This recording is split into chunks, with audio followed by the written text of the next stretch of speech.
Baik, bismillahirrahmanirrahim. Assalamualaikum warahmatullahi wabarakatuh.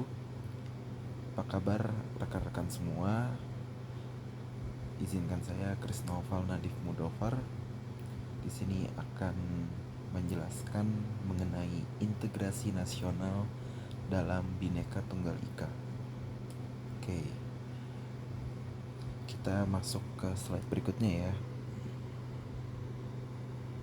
Di sini rekan-rekan semua akan mengetahui tujuan pembelajarannya.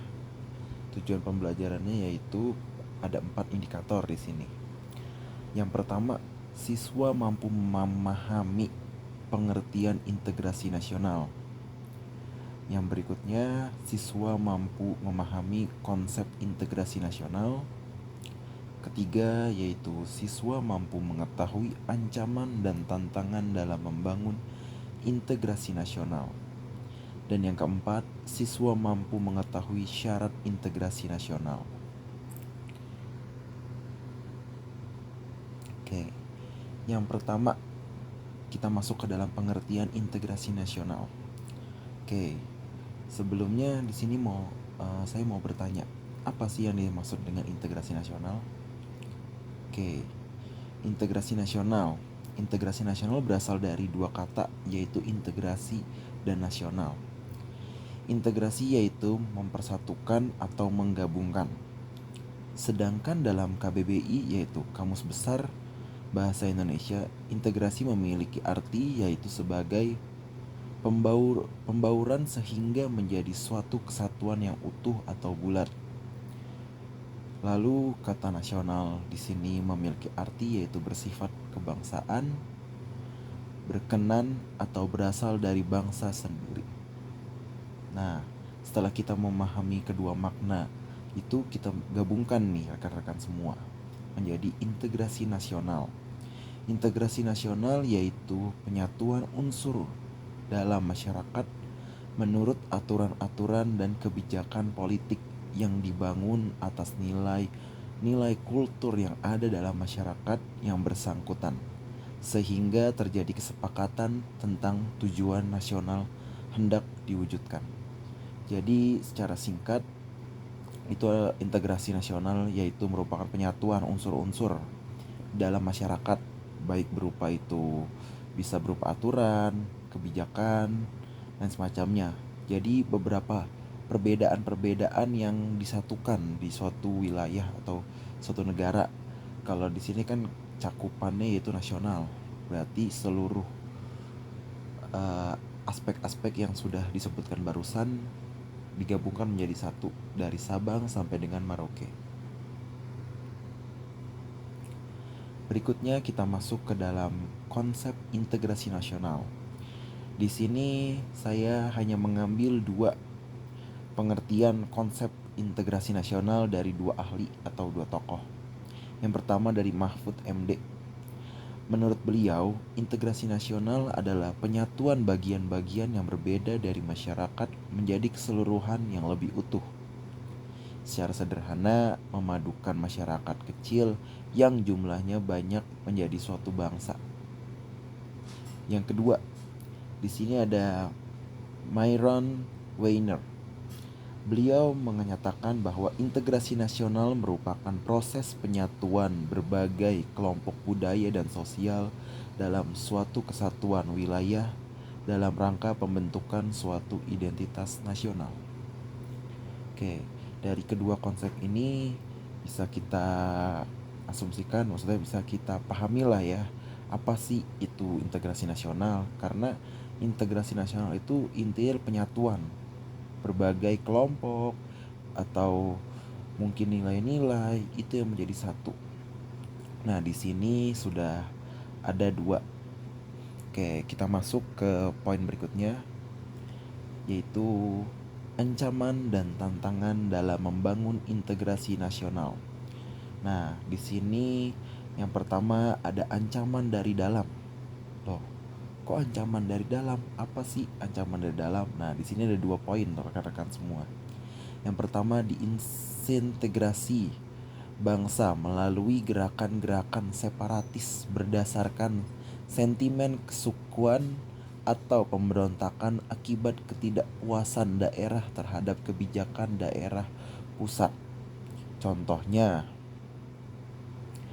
yaitu demo dan gerakan separatisme. Jadi banyak kan tuh kita sering dengar kebijakan-kebijakan yang dari pusat ke daerah yang terkadang kebijakan-kebijakan tersebut kurang bisa diterima oleh masyarakat di daerah-daerah tertentu, maka menghasilkan gerakan-gerakan seperti demo dan gerakan separatisme lainnya, yang dimana mereka itu menunjukkan aksi ketidaknyamanan atau ketidaksukaan mereka atas aturan atau peraturan yang telah diberikan atau diwenangkan oleh pemerintah pusat.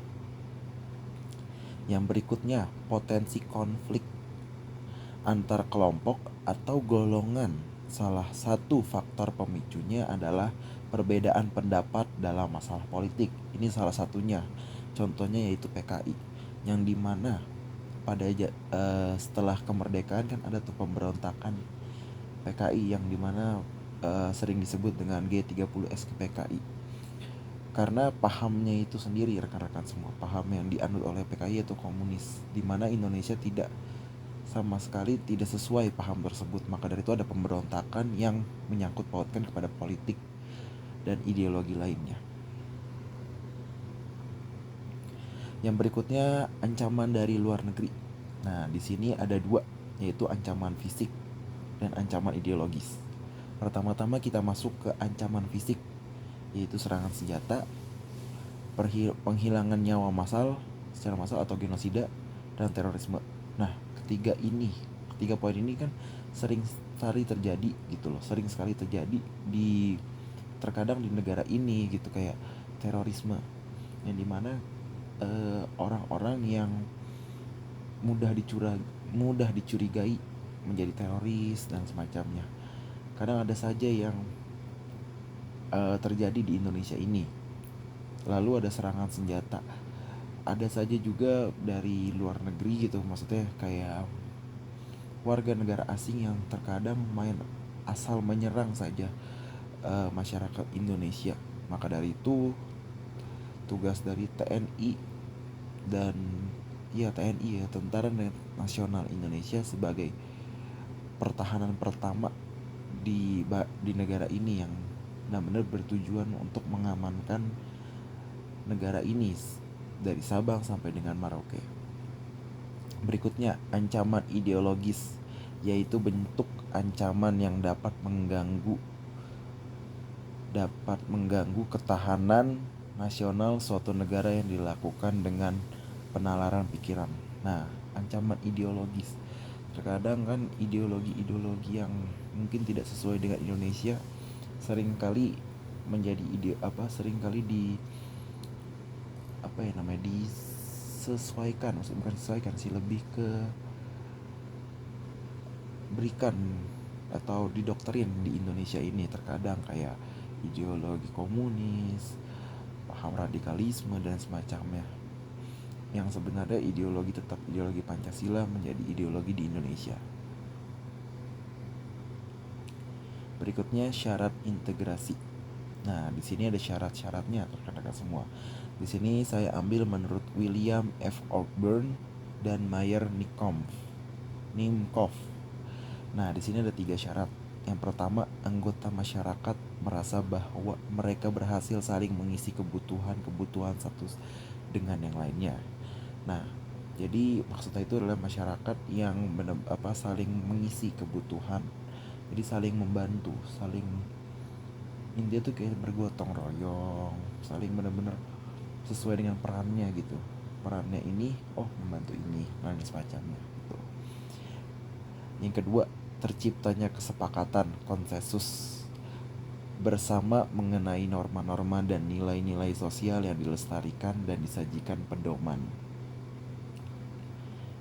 Yang ketiga, ada norma-norma dan nilai-nilai sosial dijadikan aliran baku dalam melangsungkan proses integrasi nasional. Dan ini ada poin terakhir, yaitu pentingnya integrasi nasional dalam bingkai Bhinneka Tunggal Ika. Oke, di sini ada 3 poin rekan-rekan semua. adanya kemampuan dan kesadaran bangsa dalam mengelola perbedaan sara dan keanekaragaman budaya serta adat istiadat. Maksud dari sini yaitu adalah masyarakat Indonesia ini mampu dan memiliki kesadaran bangsa bahwa kita tuh wajib mengelola perbedaan sara, karena perbedaan-perbedaan inilah yang menjadi ciri khas bagi negara kita ini, yang berbeda agamanya, berbeda sukunya, berbeda budayanya. Hal tersebut bukanlah menjadi hal-hal yang negatif, melainkan hal yang positif, karena perbedaan-perbedaan itulah yang dapat menguatkan kita rekan-rekan semua, baik itu budaya serta adat istiadat juga termasuk ke dalamnya. Yang kedua, adanya kemampuan untuk mereaksi dan mencegah penyebaran ideologi asing. Nah, di sini tadi tuh masuk ke poin yang sebelumnya juga, yang dimana itu kan menjadi ancaman dari luar negeri ya, maksudnya ancaman dari luar lah. Nah, disinilah tugas kita sebagai masyarakat Indonesia mampu mereaksi dan mencegah penyebaran ideologi asing. Jadi kita mampu nih bereaksi, oh kalau pahamnya udah nggak sesuai nih dengan apa yang kita inginkan, kita tahu oh ini nggak sesuai dengan jalan Pancasila nih, nggak sesuai nih dengan UUD 1945, ini nggak sesuai dengan paham yang dianut sama Indonesia. Kita mampu bereaksi, kita mampu kritis. Itulah mengapa bangsa ini harus dan wajib sekali memiliki pemikiran yang kritis dan mampu mereaksi dengan cepat dan baik ya, untuk mencegah penyebaran ideologi asing. Dan yang terakhir, bertekad untuk membangun sistem budaya sesuai dengan Pancasila dan UUD 1945. Nah, di sini setiap masyarakat benar-benar wajib sekali untuk memiliki sikap untuk membangun, ya lebih tepat membangun budaya sesuai dengan Pancasila dan Undang-Undang 1945. Karena seperti yang tadi saya bilang, budaya Indonesia itu banyak sekali rekan-rekan semua, dari Sabang sampai dengan Merauke, tidak terhitung jumlahnya. Maka dari itu kita harus benar-benar memperkuat sebagaimana sila ketiga ya di Pancasila, yaitu Persatuan Indonesia, dan yang ada juga di Undang-Undang 1945 yang jelas-jelas tertera di dalamnya. Karena banyak sekali cita-cita bangsa yang sangat disampaikan dalam Pancasila dan Undang-Undang 1945 rekan-rekan semua. Oke, mungkin segitu saja materi yang saya sampaikan dalam pertemuan kali ini. Saya mengucapkan terima kasih yang sebesar-besarnya. Mohon maaf apabila terdapat kekurangan maupun kesalahan dalam penyampaian materi yang telah saya sampaikan tadi. Kurang lebihnya mohon maaf. Wabillahi taufik wal hidayah. Wassalamualaikum warahmatullahi wabarakatuh.